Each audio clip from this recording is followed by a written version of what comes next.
¿Qué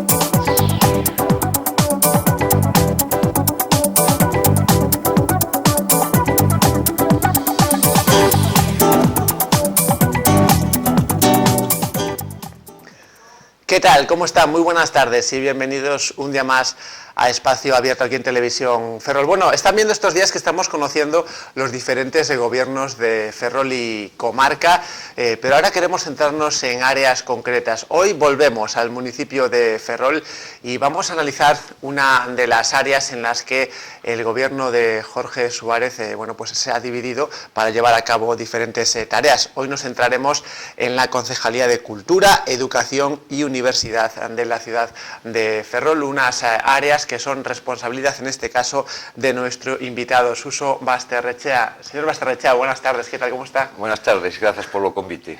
Bueno, pues es un placer tenerle aquí. Bueno, para comenzar, queríamos preguntarle que, lógicamente, hace unos días que tiene responsabilidad sobre estas áreas. ¿En qué situación se las ha encontrado, ¿no?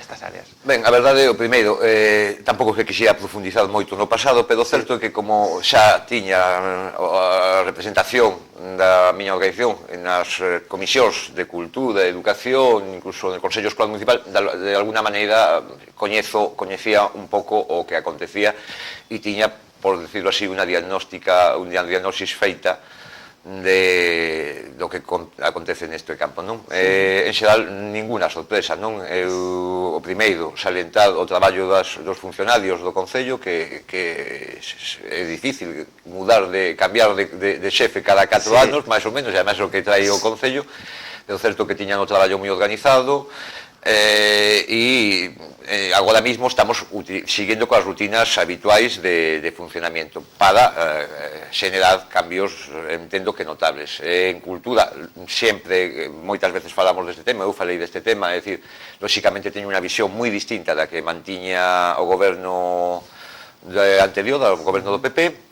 En educación o dividiría en dos aspectos, o que ten que ver co manteñimento, servicios habituais, por decirlo así, dos colexios, en principio unha concellería que funcionaba bastante ben, por lo menos os colexios están contentos, e despois unha parte que ten que ver con servicios sociais que todo o contrario, que había un manifesto desagrado, descontento co funcionamento porque non había unha coordinación precisa, e agora mismo na situación que está Ferrol é verdade que os colexios moitas veces son a primeira parapeto que atopan determinadas problemáticas para ser coñecidas, non? Por decirlo así. E habería que agilizar os trámites, os protocolos de actuación entre os servicios sociais e a comunidade educativa.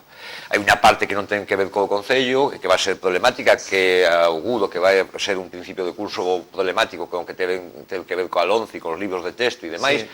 Eu, dende logo, vou a traballar para presionar as institucións superiores, a Xunta de Galicia en concreto, porque a miña visión da educación pública, ademais, é moi distinta a que mantén os gobernos do PP e me pode na cabeza das reivindicacións da comunidade educativa local, non?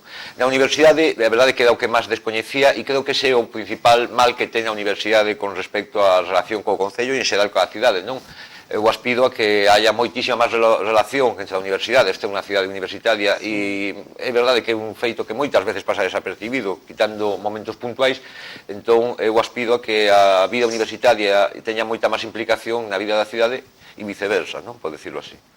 Bueno, pues son tres áreas, como decimos, importantes. Por hablar de la primera de ellas, del área de cultura, ¿de qué manera va a cambiar la política cultural, concejal, en este sentido? Bueno, hai un compromiso que en xeral levamos no seu día en Ferrol en Común e que ademais é compartido neste acordo de goberno, que é darle unha importancia fundamental ou principal ao que ten que ver coa participación, non? É dicir, eu creo que de alguna maneira o anterior equipo de goberno tiña bastante esquecido en xeral ao texido asociativo, aos creadores, incluso a xente que viña disfrutando das programacións e das actividades culturais da cidade.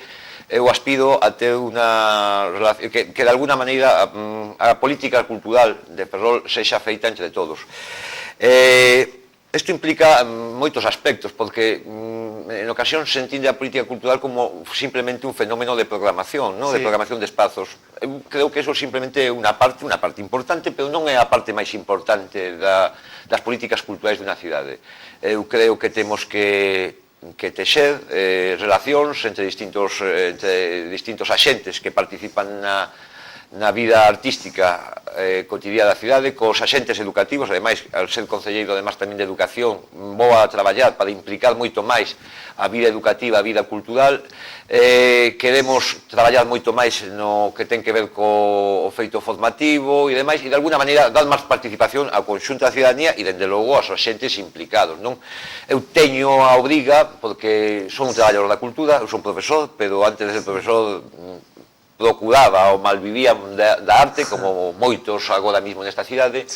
Teño, ademais, a intención de xerar estructuras que van máis alá da cultura, que teñen que ver incluso con asesoramento legal e demais, porque o certo é que hai moita xente que, pois, bueno, ten unha aspiración na vida e é lóxica e é lícita, que moitas veces está moi maltratado, que ten que ver a cultura e a economía, o pequeño texido industrial que significa o económico, que significa a cultura, que en algúns sitios, en algúns países, é unha parte moi importante do Producto Interior Bruto, que se di, non?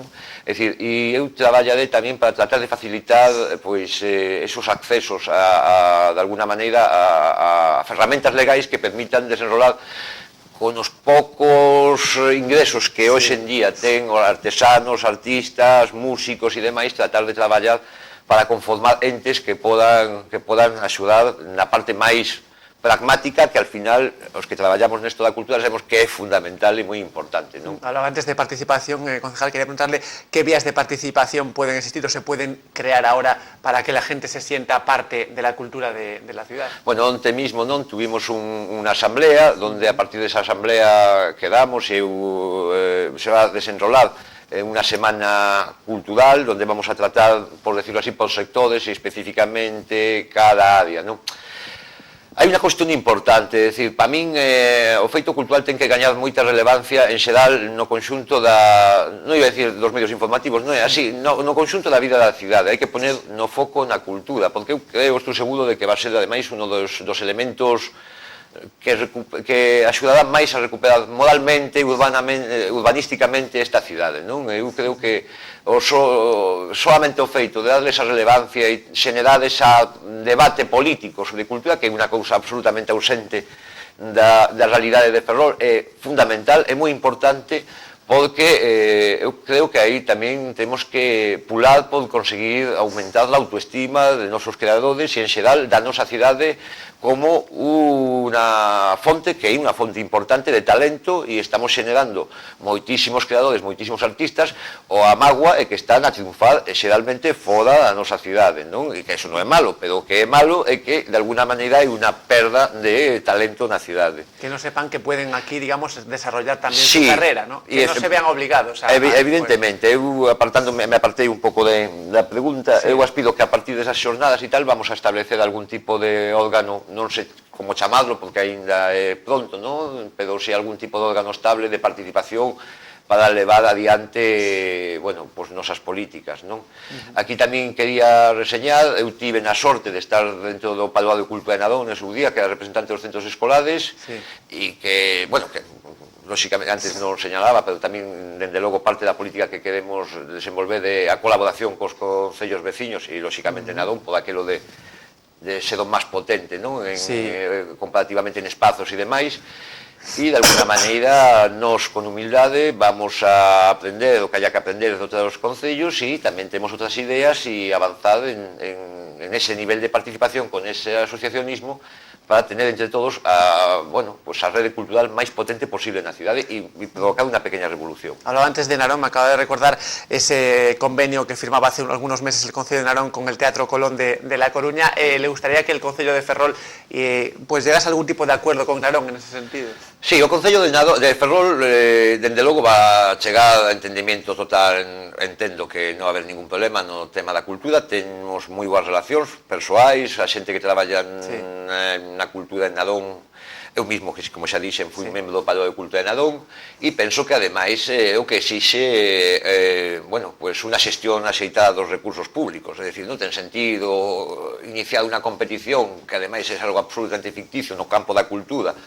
con un concello irmán, veciño, con el que compartimos públicos, espectadores, con el que compartimos creadores e demais. Eu, a verdade, alterno con artistas que non sei son de Nadón ou de Ferrol, o que por feito que son de Ferrol resulta que viven en Nadón, e son moitos os casos, é unha división administrativa que no campo da cultura deberíamos de rachar na medida do posible. Se diluye, ¿no? Esa debería diluirse, desde logo vamos a contribuir para que sexa así, o que non vamos a establecer unha especie de competición deportiva que a cultura non se vive así, nunca. Bueno, y seguimos hablando de cultura. Hablaba antes, concejal de creadores, y precisamente esta semana hemos tenido la oportunidad de visitar esa exposición de cerámica que clausuraba un curso de una escuela, bueno, pues que parece que se ha conseguido mantener después de cierta polémica en el mandato anterior, ¿no?, con el Partido Popular. Sí, en xeral, o problema dos talleres tamén está agora mismo en marcha e se inaugura a semana que ven un taller de grabado no Concello. O problema que ha tenido os talleres de arte en Ferrol era a falta de continuidade, non? É dicir, como o Guadiana, non? Que se di, non? Aparece e desaparecen. Sí. Eu teño a intención, estamos estudiando legalmente como facelo viable de formar unha escola municipal de arte. Non vou a decir que sempre se fala de artes e oficios, non é verdad, non pode ser o mismo, pero desde logo unha escola municipal de artes estamos en proceso de estudiar a viabilidade, que eu entendo que é posible e que é un obxectivo claro deste mandato, non? E pronto, ademais. Cal é o problema cos talleres? Os talleres, tanto de grabado como de cerámica, en su día se fixe unha inversión moi potente, porque estamos falando además de medios que, aunque xa sepa traballar no mundo da arte, pois é que a propia forma de traballar de medios non permite que unha persoa, que un artista habitualmente teña esos materiais, esos procedimentos na casa ou, por exemplo, no estudio, non? Porque falamos de bastante diñeiro de inversión. Escola Taller levaba moitos anos, con Pérez Porto comezada. Nos, no 2008, quisimos darle un xido, porque é verdade que había ciertos problemas ou ciertas cuestións, e programamos unha cuestión que foi a rotación de profesores, por decirlo así, non? Pasou por allí xente como Urza, como Casigueiro, Rosa Jove e demais e tal e cual. Non sei o motivo, porque non sei que en su día pasou a deixar de depender de cultura para pasar a depender de área de muller, e todos lembramos o ano pasado pois la polémica xenerada en canto a que se suspendía o taller, non? Al final, porque hai que recoñecer, é un taller organizado polo equipo de goberno do PP, entre que era o ano electoral e as presións da oposición, pois se conseguiu recuperar ese taller para a área de cultura, non? Eu a visitei, nestes días xa tiven unha visita con elas e con eles, pero mayoritariamente son mulleres as alumnas, e con Víctor Ares, que é o profesor, comprobei, a devoción, o entusiasmo de toda a xente que participa. Onte na exposición, se hai un sitio onde se notaba entusiasmo, é aí. Para mí isto é moi importante, porque onte na exposición de inauguración había 40 ou 50 personas, ou 60 persoas, non? Eso é do que falamos cando falamos de texer redes, non? De alguna maneira, é dicir, eu o que preciso, porque hai un problema, por exemplo, nas artes plásticas, que eu controlo especialmente ben, é dicir, que determinados espacios expositivos ten exposiciones notables e, sin embargo, non ten público, non? Como se xenera público? O público se xenera en base a estas dinámicas, non? É dicir, a xente, quen é lector? Porque quen escoita máis música? Pois a xente que fai música, a xente que fai arte, a que máis xente moviliza para ir a exposicións. Entón, de alguna maneira, esa forma de conseguir públicos, que é algo fundamental. Quería reseñar que tamén pasé polo taller de grabado que lleva Miguel Anxo Varela, que tamén está no Centro Torrente Ballester. Ese tive a honra de inaugurarlo no 2008. Para decir, sí, porque o feito é que estaban mercados tiñan 20 anos xa os tórculos, unha inversión potente e bonita, ademais, e nunca foron usados. Entón, eu puse en marcha o primeiro, se non me equivoco, e según me dixeron que non, o primeiro taller de grabado que hubo en Ferrol, o puse en marcha cando traballaba dentro do bipartito, traballaba de asesor de artes plásticas para Yolanda Díaz, pois fixéramos 2 talleres, uno con Miguel Anxo, que é a persoa que está dando a oda, e outro con Gerboad, que era unha profesora de grabado, Anne Gerboad, que é canadiense, me cuesta pronunciarlo, que é unha profesora de grabado de la Universidade de Vigo. E tamén ten unha acollida maravillosa, a xente está encantada, entusiasmada, e ten a inauguración, non me lembro agora o día, pero a semana que ven, no propio Centro Torrente Ballester, coincidirán os 2 talleres, non? Bueno, por tanto, es una de las propuestas ya que podemos avanzar. A Escuela Municipal de Arte, esa es unha proposta ou un intento. Si non é posible por alguna cuestión legal, porque ás veces as propostas chocan con razóns administrativas, eu tratarei de poder máis que as razóns administrativas, pero se non, dende logo, ten continuidade seguro estos talleres nestes 4 anos que eu estaré, e outros novos, non solamente estos, sino que trataremos de conseguir nuevos talleres que teñan que ver coa creación, ¿no? Bueno, hablaba antes de música, sin duda una parte importante de la cultura. Estamos relativamente cerca de unas fechas importantes para Ferrol, esas fiestas del mes de agosto. ¿Cambiará la política en cuanto al tipo de música o de grupos que puedan intervenir, no solo en estas fiestas, sino en otros momentos en la ciudad? Bien, yo creo que a xente inteligente o que primero que ten que hacer é recoñecer os seus erros, e eu, vamos, é posiblemente un dos campos que como aficionado coñezo, pero tampouco son o máis interesado. Eu teño claro unha cuestión: a partir desas políticas de participación vou a facer un traballo en canto a programación, pois de recollida de datos, e para tratar de manter a mellor programación musical posible. Moitas veces, cando se fala deste tema de participación, porque máis se vincula moito coas festas e se parece un pouco el tema da votación, non? E que tal, non. A participación é unha cuestión seria e non implica que haya que... O que implica é que facer un estudio serio entre as xentes interesados e xente, además, moito máis preparada que min, para ver cal é a programación musical que precisa esta cidade. As veces as programacións parece que son intercambiables, e eu estimo que a cultura en xeral ten que implicarse coa vida da cidade. Eso implica, pois, tanto coñecemento tamén da realidade do país, cultural e musical, e, dende logo, o mismo que teño partes plásticas, facer un esforzo para axudar aos grupos musicais ferroláns, aos artistas ferroláns, tanto na elaboración de produtos como poda ser... Saludamos, ademais, os novos esforzos que hai en canto a casas discográficas que están surgindo nesta cidade, é dicir, o bo que tuve estes 4 anos, que en xeral creo que foi bastante desatendida o campo cultural, o bo que tiña é que a xente se organizou de outra maneira e buscou... A cultura sempre está viva, e a cultura non é fácil de matar, non é invencible, vamos a decirlo así, ou por lo menos non morre. Entón, se organizan de outra maneira, entón eu pularé para apoiar todo o que ten que ver con a creación local, lóxicamente no campo musical. Hai que dar unha volta tamén ao que ten que ver con os locales de ensayo, as programacións de artistas locais e todo este tipo de cuestións, non? Apoio económica, pois, non sei, ao tema de mercado de instrumentos e todo eso. Vamos a buscar solucións para que todo o mundo teña, bueno, pues, de alguna maneira un apoio a sus demandas, a sus inquedanzas, ¿no? Bueno, ya para terminar, concejal, le quería preguntar, en Ferrol hay diferentes lugares donde se puede, bueno, pues expresar diferentes disciplinas culturales. Por ejemplo, esta semana hemos estado en el Torrente Ballester, pero no hay que olvidar, por supuesto, el Teatro Jofre, el Auditorio de Ferrol, ubicado en el barrio de Caranza. ¿Qué tipo de programación vamos a poder disfrutar estos 4 años, en líneas generales? No sé, que quizás es un poco pronto para hablar, pero bueno, ¿cuál será el camino, ¿no? Pues vuelvo a insistir, é un pouco pronto, máis que nada porque aspiro a que se faga de maneira participada, e hoxe onde iniciamos precisamente esa vía, non? Falar de auditorio, a mí sí que me interesa moitísimo, por exemplo, reforzar a colaboración con unha entidade tan importante como é o Conservatorio, que, bueno, ten unha cantidad de alumnos inmensa, preto de 400, según teño entendido, ou 400, non sei exactamente, e, de alguna maneira, eu creo que os espazos o que ten que estar ao servicio do conxunto da cidade, non? Da cidadanía. Hai ciclos que eu entendo, bueno, eu son profesor de teño, entón teño a sorte de vivir en toda a miña vida en contacto coa xuventude, non? E sei que as inquedanzas son moi variadas.